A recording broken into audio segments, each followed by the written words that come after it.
Hello বন্ধুরা, আসসালামু আলাইকুম। নতুন একটি ভিডিওতে আপনাদেরকে ওয়েলকাম। আজকে আমি আপনাদেরকে দেখাবো কন্ডিশনাল ফরম্যাটিং এর খুব মজার একটি অ্যাডভান্স লেভেলের কাজ। অনেকে জানেন না, কাজটা দেখেন, ইনশাল্লাহ অনেক উপকার আসবে। যদি আমি আপনাদেরকে এখান থেকে দেখাই, এখানে আপনারা দেখতে পাচ্ছেন আমার নাম, সেলস রিপোর্ট, এখানে সেলস অ্যামাউন্ট আমি চাচ্ছি ৫,০০০ টাকার সমান যে ভ্যালুগুলো আছে এগুলো এখানে কালার করতে। আমরা যদি এখান থেকে এই টিক মার্কে ক্লিক করে দেই, দেখেন ৫,০০০ টাকার সমান যে ভ্যালুগুলো আছে এখানে ৫,০০০ আছে, ৫,০০০ আছে, কালার হয়ে গেছে। যদি আমরা এই ড্রপ ডাউনে ক্লিক করি, ক্লিক করে এখান থেকে আমি চাচ্ছি ৫,০০০ টাকার নিচে যে ভ্যালুগুলো আছে এগুলো দেখতে, দেখেন ৫,০০০ টাকার নিচের যে ভ্যালুগুলো আছে এখান থেকে টিক মার্ক দিলাম, এগুলা কালার হয়ে গেছে। যদি আমি দেখতে চাই ৫,০০০ টাকার উপরের ভ্যালু, এখান থেকে এটা দিলাম, ৫,০০০ টাকার উপরের ভ্যালুগুলো কালার হয়ে গেছে। তো এটা মাইক্রোসফট এক্সেল আপনারা কিভাবে করবেন সেটাই দেখাবো আজকের ভিডিওতে। তো ভিডিওটি শুরু থেকে শেষ পর্যন্ত দেখবেন। এরকম ইম্পর্টেন্ট ভিডিও পেতে আমার চ্যানেলটি সাবস্ক্রাইব করে পাশে থাকবেন, সাথে নোটিফিকেশন বেল আইকনে অল দিয়ে দিবেন যেন পরবর্তী ভিডিওর নোটিফিকেশন আপনারা সবার আগে পেয়ে যান। তো প্রথমত আপনাদের আমি এগুলো এখান থেকে এই ডিলিট করে দিই, ক্লিয়ার করে দিই। আমি এগুলোকে সিলেক্ট করলাম, এখানে কন্ডিশনাল ফরম্যাটিং ইউজ করছি। এখান থেকে ক্লিয়ার রুলে গিয়ে আমি ইন্টিয়ার শিট করে দিলাম। এখন দেখেন ক্লিক করছি, কোনো কাজ হচ্ছে না, ঠিক আছে, আমি ডিলিট করে দিলাম। তারপরে এই বাটন টাটন এগুলো কিভাবে আনলাম এগুলো আমি আপনাদেরকে দেখাবো। এগুলো আমি এখান থেকে ডিলিট করে দেই, এখান থেকে এটা ডিলিট করে দিলাম, ডিলিট করে দিলাম। তারপর এই ড্রপ ডাউনটা এটাও আমরা কিভাবে করছি এটাও আমি এখান থেকে ক্লিয়ার করে দিলাম। তো এতটুকু তো আপনারা তৈরি করতে পারবেন। আপনার ডাটাটা এইভাবে আপনি সাজিয়ে নিলেন, এখানে নাম লিখলেন, এটাকে আপনি মার্জিন সেন্টার করলেন, তারপর সেন্টারে নিয়ে গেলেন, তারপর সেলস অ্যামাউন্ট লিখলেন, এখানে টাকাটা লিখলেন। এখন কন্ডিশন, এখানে আপনার লেস দেন, গ্রেটার দেন এবং ইকুয়ালটা দিতে হবে। তো দেওয়ার জন্য কি করবেন, এটাকে প্রথমে বর্ডার দিয়ে নেবেন, উপর থেকে চলে যাবেন ডাটা মেনুতে, তারপর ডাটা মেনুতে যাওয়ার পর এখান থেকে ডাটা ভ্যালিডেশনে যাবেন। তারপর এখান থেকে এই পপআপটা আসবে, এখান থেকে অ্যালাউর এখানে এসে এটাকে করে দিবেন লিস্ট, লিস্ট করে দিয়ে সোর্সের এখানে আপনার যেটা দেওয়া দরকার আমি লেস দেন দিলাম, কমা দিবেন, গ্রেটার দেন দিলাম, কমা দিবেন, দেন সমান সমান দিয়ে দিবেন। সমান সমান দেওয়ার পর এখান থেকে ওকেতে ক্লিক করে দেন। দেখেন এখন কিন্তু কন্ডিশনাল ফরম্যাটিং, এখন কিন্তু ড্রপ ডাউনটা এখানে হয়ে গেছে। তো এখন আমাদের যে টিক মার্কটা, আমরা যখন টিক মার্কে ক্লিক করছিলাম অটোমেটিক কালার হয়ে গেছিল। তো টিক মার্কটা আনার জন্য এই ডেভেলপার মেনুটা আনতে হবে। তো ডেভেলপার মেনুটা কিভাবে আনবেন, আপনারা অফিস বাটনে চলে যাবেন, তারপর এখান থেকে এক্সেল অপশনে যাবেন, এখান থেকে দেখবেন যে show developer tab in the ribbon, এটা অফিস 7 সেজন্য এইভাবে আছে। আর আপনাদের ক্ষেত্রে যারা অফিস 7 এর উপর ইউজ করেন তারা কাস্টমাইজ রিবন থেকে নিয়ে আসতে পারবেন। যে কোনো একটা মেনুর উপর রাইট বাটন ক্লিক করে কাস্টমাইজ রিবন থেকে ডেভেলপার মেনুটা নিয়ে আসতে পারবেন। তো ডেভেলপার মেনুটা আনার পরে আমরা ডেভেলপার মেনুতে যাব, তারপর এখান থেকে যে ইনসার্টের যে অ্যারো আছে এই ইনসার্টের অ্যারোতে ক্লিক করে দিবেন। তারপর এখান থেকে এই যে tick mark check box from control এই অপশনে ক্লিক করবেন। দেখেন মাউসের কার্সারের পরিবর্তন হয়েছে, প্লাসের মতো আসছে। এখন ড্র্যাগ করে এইভাবে টান দিয়ে দেন যেখানে রাখতে চান। ধরুন আমি এখানে রাখতে চাই।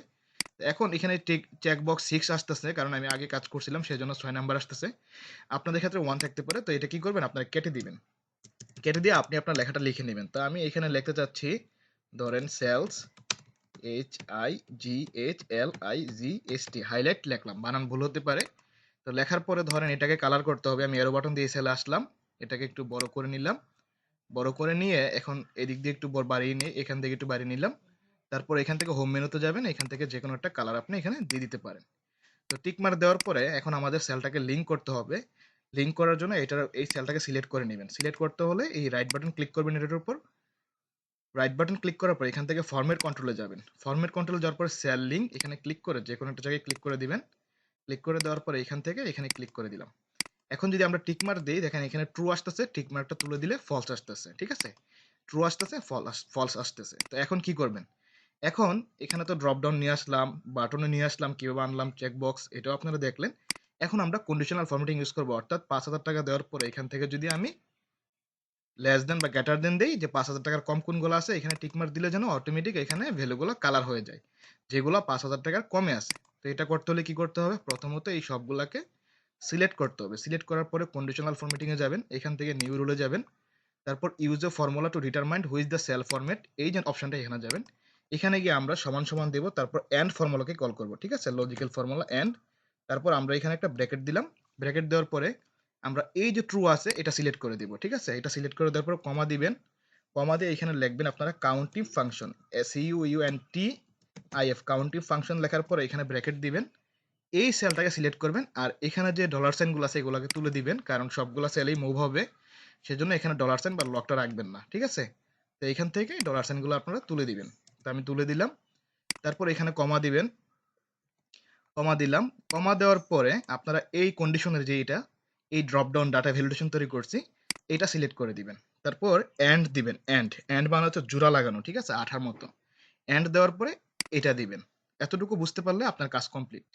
প্রথমত আমরা সমান সমান দিছি, এন্ড দিছি, তারপর আমরা ব্র্যাকেট দিয়ে এই যে ট্রু সেল লিঙ্কটা করলাম এটা সিলেক্ট করছি, কমা দিছি, কাউন্টিভ দিছি, কাউন্টিভ দিয়ে এই যে ডাটাগুলো আছে এখান থেকে প্রথমে ডাটাটা সিলেক্ট করলাম, এটার ডলার সাইনগুলো তুলে দিলাম, কমা দিলাম, তারপর এই কন্ডিশনটা সিলেক্ট করলাম, এন্ড দিলাম, তারপর এই কন্ডিশনটা সিলেক্ট করলাম। এখন দুইটা ব্র্যাকেট দিবেন, দুইটা ব্র্যাকেট দেওয়ার পর এখান থেকে ফরম্যাটে চলে যাবেন, তারপর ফরম্যাটে যাওয়ার পরে ফিলে এসে যে কোনো একটা কালার দিয়ে দিবেন, যে কালারটা দিতে চান এই কালারটা দিলাম, ওকেতে ক্লিক করেন, তারপর এখান থেকে ওকেতে ক্লিক করে দেন, আমরা এখান থেকে ওকেতে ক্লিক করে দিলাম। এখন দেখেন টিকমার্ক দিচ্ছি, কালার হয়ে যাচ্ছে। আমরা যদি চাই যে এটার কম দেখতে চাচ্ছি বা বেশি দেখতে চাচ্ছি, টিকমার্ক দিলাম, বেশি হয়ে যাচ্ছে। আপনি এখানে ভ্যালু চেঞ্জ করতে পারবেন, ধরেন আমি এখানে 3500 টাকা দিলাম, 3500 টাকার উপরে যেগুলো আছে এগুলো কালার করে দেখাও, এখানে টিকমার্ক দিলাম, দেখেন 3500 টাকার উপরে এগুলো আছে, এগুলো কালার হয়ে গেছে। তো ভিডিওটা আমি আপনাদেরকে দেখাইলাম, যদি কাজটা দেখতে বা বুঝতে আপনাদের কোনো অসুবিধা হয় কমেন্ট করে জানাবেন, এবং কেমন লাগলো সেটা জানাতে ভুলবেন না। ধন্যবাদ। আসসালামু আলাইকুম।